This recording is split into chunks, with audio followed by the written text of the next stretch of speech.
Well, what's going on, gear lovers? Welcome back to another blade review here at Gideonstactical. I'm Aaron, hanging with you guys today. Well, we're going to be taking a look at a Civivi fixed blade in the Propugnator. Propugnator, I believe is how you say that. You heard me right. Apparently that's a Latin, if I remember correctly, a Latin word for like protector or defender. So well, it seems like they're running out of names over there or something. So this is one of the few Civivi fixed blades you've ever seen here on the channel because most of their designs just do not connect with me at all. And just one day over Christmas, this showed up at the door. Civivi sent this over to me. I gotta tell you, right out of the gate, I was pretty impressed, particularly with the ergonomics. Now, I'll be honest, a lot of overseas Chinese-made fixed blades are often too small. The handles are either too short or too narrow. The handle was the first thing that I felt, and I was like, wow, I am locked in. This feels really good for my large size hands. I got real estate out the back. It cocoons, I guess would be the word, cocoons to my hand just really nicely, really fits me in well, and I'm really pleased with that. And then in combination with an excellent Kydex sheath, because I EDC'd this around the property a bunch and really put it through its paces to see what its capabilities and limitations, particularly with this very interesting compound grind. We'll talk about whether or not it's a deal breaker or if it's something to love and fall in love with because of that interesting grind.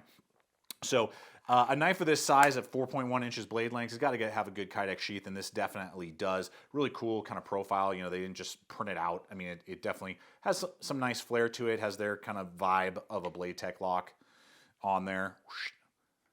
So you can attach it, and obviously you could lash it different ways. Pretty slim, and it is going to have a drainage hole out the back and great tension right there to boom, pull out, and then you're ready to deploy the blade, which is really nice. So hit home run on the sheath. Great job there. Zero complaints and good ergonomics. Now this is G10. There is micarta, and then there's the weird like honeycomb color model that's now starting to become really popular.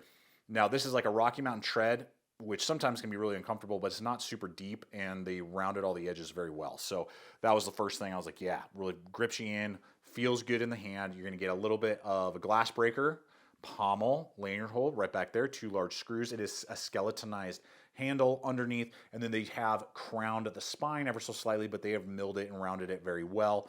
And you go right into basically your 2 fingers right there, grab, and then it has this little cut in and rise, or actually fall, and that locks you really into place. So I mean, it's basically a hammer grip or reverse hammer grip, but either way, you're really locked in. You could totally pierce with this, use it as a self-defense tool. Because of the way they cut that in, even took away the edge slightly, is actually a good thing right there, I feel.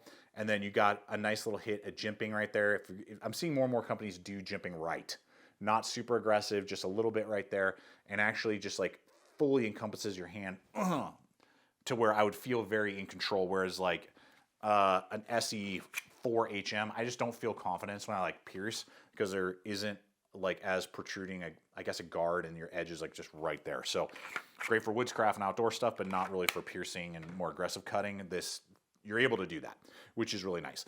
Now to the blade itself on that full tank construction, back here by the jimp, it is 0.18, so 3/16 of an inch thick. So it's pretty beefy. 5/32 probably would have been a little bit better.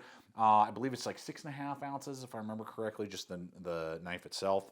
Sorry, just weighed it, yeah, 6.5 for the knife, and then 9.5 with the sheath, which is a pretty good package weight. Now, with the stock thickness there, and then it tapers slowly to the tip that's strong, but also precise. They did a really good job with that tip. I'm actually really enjoying that reverse tanto.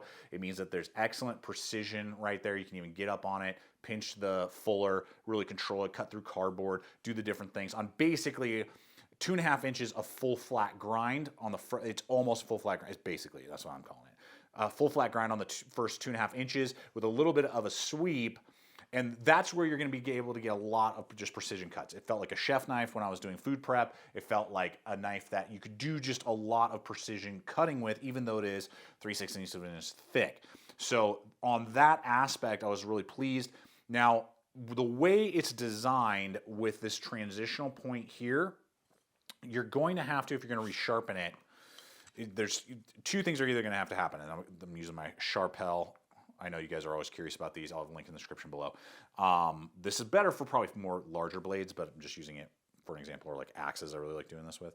So either to resharpen, you're going to have to go like to right there and stop and do that a bunch and then transition and then do your secondary grind, or just be willing to do a full sweep. And what's going to end up happening is you're going to round out that transition a little bit more and probably over time almost just make this a full sweeping belly, which I know it looks cool. They probably should have just done that. So it's going to take a little effort if you want to keep the consistency of the grind. Otherwise, over time, you are going to round out this more abrupt transition right there. So just be aware of that when you are resharpening the blade.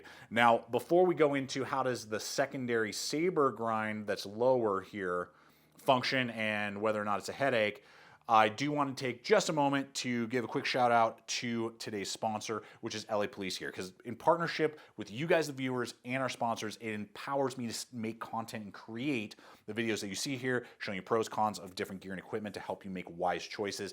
And LA Police Gear has been partnering with us for years and has been offering excellent gear and equipment from really well-established brands for over 20 years now. So they have tons of stuff, and as well as their own proprietary line of gear and equipment, and I happen to be wearing my Everyday Joe pants from them in their benchmark line right now as I'm filming with you guys. I love these pants, and they have a lot of really good apparel that they're coming out with, and it's not going to break the bank. You know, you don't have to spend $200 on a pair of pants. You can still get great quality and great layout without having to, you know, fork over this month's mortgage or something like that. So I do invite you guys, check out LA Police Gear. There will be a link in the description box below, as well as my exclusive 10% off promo code you can apply towards your purchase. Now, with that said, this grind is I'll be honest, it's kind of a waste of space. I don't really understand why it's here. Please leave a comment below if you understand why this compound grind would be this way, where they brought it down and thickened it up right here in the last 1.5 inches.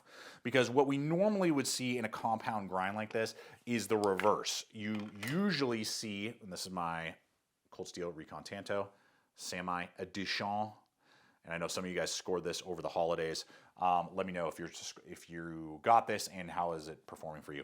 But this has a saber tip, saber ground tip, so it's thick, still got plenty of precision, but durability. Then the secondary grind here is hollow, because that's where you want a lot of the slicing. So you're getting durability up front and then better edge geometry out the back side here for the slicing and cutting motions of a tool like this. They basically did the reverse, giving you all the precision and flatness up near the front and then thickened out the back.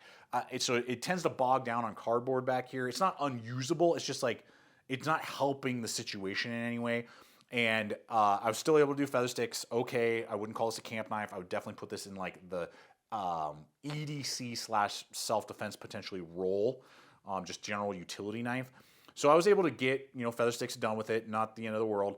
But if they had just consistently kept the grind, it would have just helped accelerate the cuts, because you can definitely notice a little bogging down depending on the material you're cutting through when you hit this last 1.5 inches lower flat grind. So to me, to be honest, it doesn't really make sense. It doesn't make the knife unusable. It just doesn't help its performance in any way.